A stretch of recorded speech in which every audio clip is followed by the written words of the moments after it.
Markers of full virtuosity. In the state of Lu, there was a man called Wang Tai whose foot had been chopped off as a punishment, yet somehow he had as many followers as Confucius himself. Chuang Tzu questioned Confucius about it. Wang Tai is a one-footed ex-con, and yet his followers divide the state of Lu with you, master. When he stands, he offers no instruction, and when he sits, he gives no opinions. And yet, they go to him empty and return filled. Is there really such a thing as a wordless instruction, a formless way of bringing the mind to completion? What kind of man is he? Confucius said, "That man, my master, is a sage. Only my procrastination has kept me from going to follow him myself. If he is master even to me, how much more should he be so to you? I shall bring not only the state of Lu, but all the world to follow him." Chuang Tzu said, "Here he is, a one-legged ex-con, and yet you honor him as your teacher. He must be quite extraordinary. How exactly does he make use of his mind?" Confucius said, "Life and death are a great matter, but they are unable to alter him. Even if heaven and earth were to topple over, he would not be lost with them. He discerns what alone is unborrowed, so he is not transferred away with the things around him. He looks on the alterations of all things as his own fate and thus holds fast to their source." Please tell me more. Looked at from the point of view of their differences, even your own liver and gallbladder are as distant as Chu in the south and you in the north. But looked at from the point of view of their sameness, all things are one. If you take the latter view, you become free of all preconceptions about which particular objects might suit the eyes and ears. You just release the mind to play in the harmony of all virtuosities. Seeing what is one and the same to all things, nothing is ever felt to be lost. This man viewed the chopping off of his foot as nothing more than the casting away of a clump of soil. For his own sake then, Chuang Tzu said, he uses his understanding to discover the capacities of his mind and then makes use of that mind of his to develop a mind for the constant. But why then should other beings esteem him so? Confucius said, people cannot see their reflections in running water, but only in still water. Only stillness can still the multitude to the point of genuine stillness. Though all life forms receive their vitality from the earth, it remains constantly replete only in the pine and the cypress, so they remain lush and green both summer and winter. Although all life forms receive their vitality from heaven, it is only Shun who got it straight and full, so he had the ability to straighten out others as well. That alone is how he set them straight. The proof that one is holding fast to the origin can be seen in true fearlessness. A brave warrior will heroically throw himself into the thick of battle. His lust for glory enables him to restrain his fear.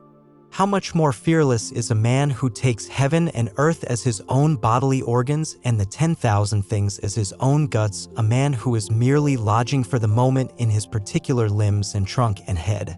A man who regards even his own eyes and ears as mere semblances.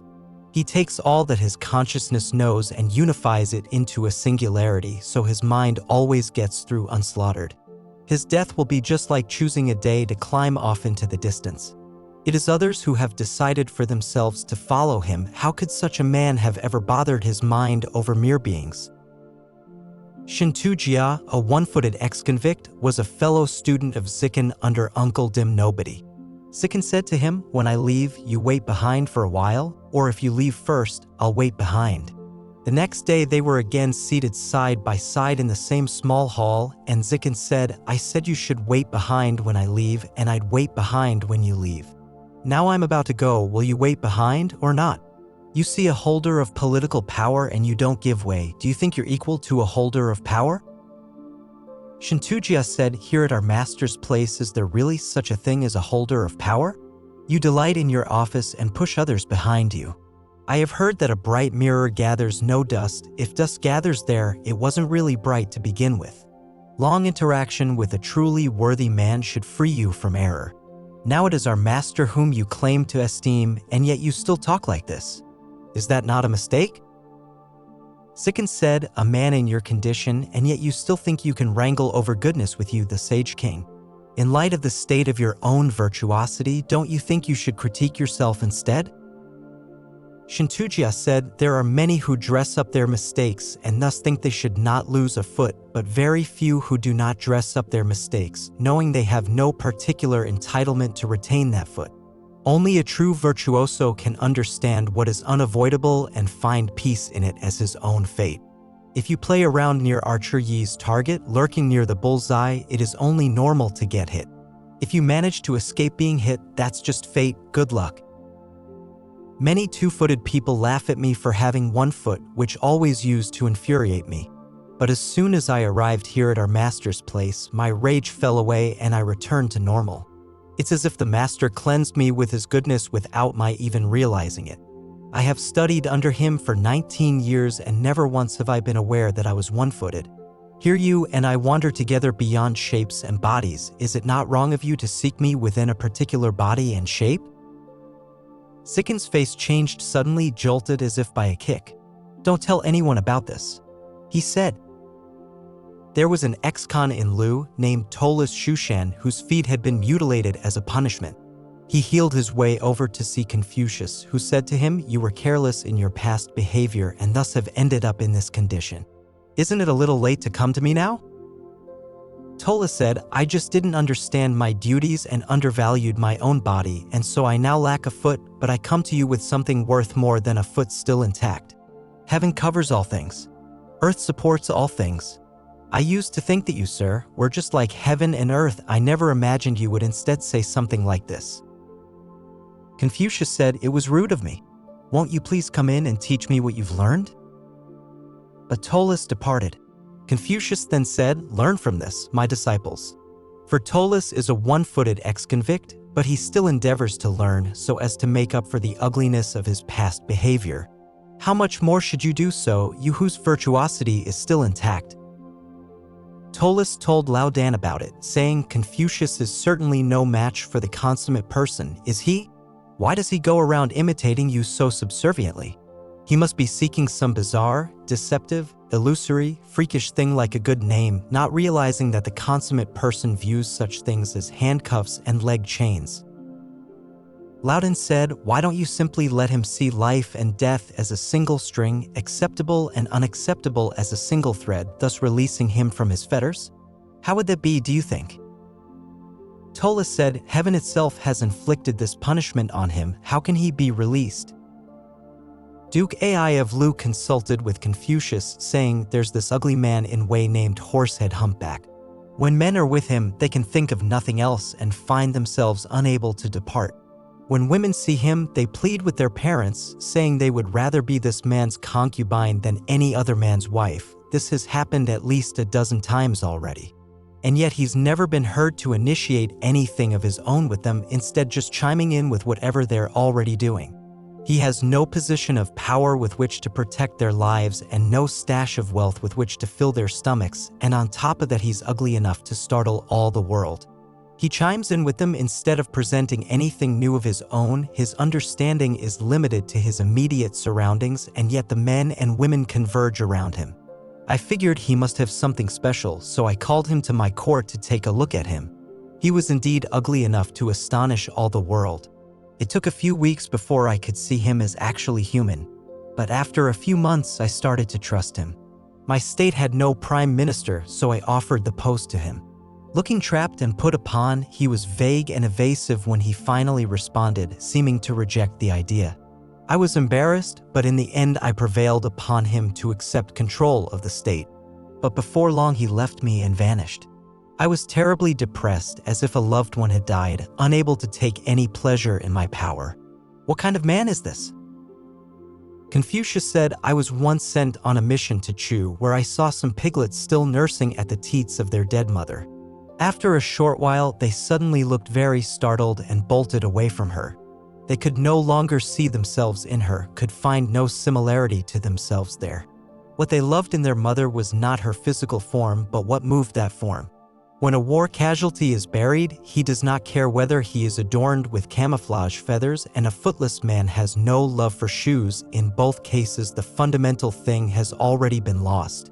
The women in the emperor's harem are not allowed to pare their nails or pierce their ears. When soldiers stationed abroad get married, they are for a time exempted from all missions. If such value is placed on an undamaged body, how much more accrues to a person of undamaged virtuosity? Now this horsehead humpback says nothing and yet is trusted, achieves nothing and yet is loved, to the point of inspiring you to hand over your state to him, fearing only that he wouldn't accept it.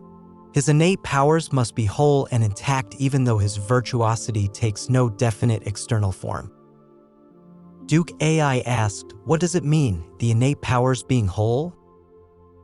Confucius said, death and life, surviving and perishing, failure and success, poverty and wealth, superiority and inferiority, disgrace and honor, hunger and thirst, cold and heat, these are the transformations of events, the proceedings of fate. Day and night they come to us, one replacing another, and yet our understanding can never compass what it is that begins them.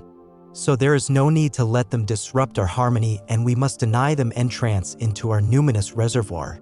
That is what allows the joy of its harmony to open into all things without thereby losing its fullness, what keeps it flowing on day and night without cease, taking part everywhere as the springtime of each being.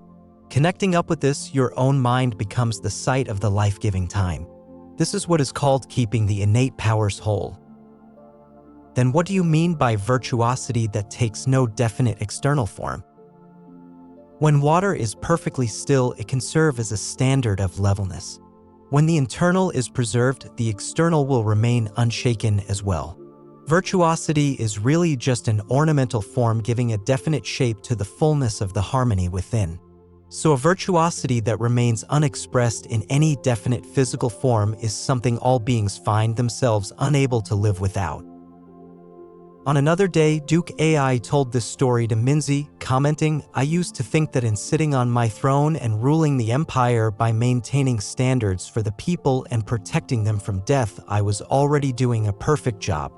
Now that I have heard the words of the consummate person, I fear I have not lived up to my post. By neglecting my personal welfare, I've ruined my state. And Confucius and I, we are not ruler and subject. We are simply comrades in this virtuosity. Hunchback Limplague the lipless cripple presented himself to Duke Ling of Wei, who was so delighted with him that when he saw the unimpaired their necks looked freakishly long to him. Jar-sized Goiter presented himself to Duke Huan of Qi, and in that case too the ruler was so delighted that when he saw the unimpaired their necks looked freakishly long to him. Thus, where virtuosity excels, the physical form is forgotten. But people are unable to forget the forgettable and instead forget the unforgettable, true forgetfulness. The sage has his ways of wandering. For him, understanding is merely a bastard son, obligations and agreements merely glue, virtuosity a mere continuation of something received, skill merely salesmanship. The sage makes no plans, so what use would he have for understanding? He is unsplit, so what use would he have for glue? He loses nothing, so what use would he have for the attainments of virtuosity? He is not for sale as a commodity, so what use would he have for salesmanship? These four are his nourishment from heaven, the heavenly sustenance. Since he receives his sustenance from heaven, what use would he have for the human? He has the physical form of a human being, but not the characteristic inclinations of a human being.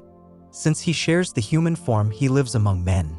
Since he is free of their characteristic inclinations, right and wrong cannot get at him. Minute and insignificant, he is just another man among the others. Vast and unmatched, he is alone in perfecting the heavenly in himself. Huizi said to Wangzi, can a human being really be without the characteristic human inclinations? Wangzi said, yes. But without the characteristic human inclinations, how can he be called a human being? The Course gives him this appearance, heaven gives him this form, so why shouldn't he be called a human being? Since you call him a human being, how can he be without the characteristic human inclinations? Zhuangzi said, affirming some things as right and negating others as wrong are what I call the characteristic inclinations. What I call being free of them means not allowing likes and dislikes to damage you internally, instead making it your constant practice to follow along with the way each thing is of itself, going by whatever it affirms is right, without trying to add anything to the process of life. Huizi said, if he doesn't add to the process of life, how can his body be sustained? Zhuangzi said, the Course gives him this appearance, heaven gives him this physical form, and he doesn't allow likes and dislikes to damage him internally. Now you, on the other hand, treat your spirit like a stranger and labor your vitality, leaning against a door screen, reciting your disputations, or nodding off across your desk. Heaven chose your physical form, and here you are using it to crow on about hardness and whiteness.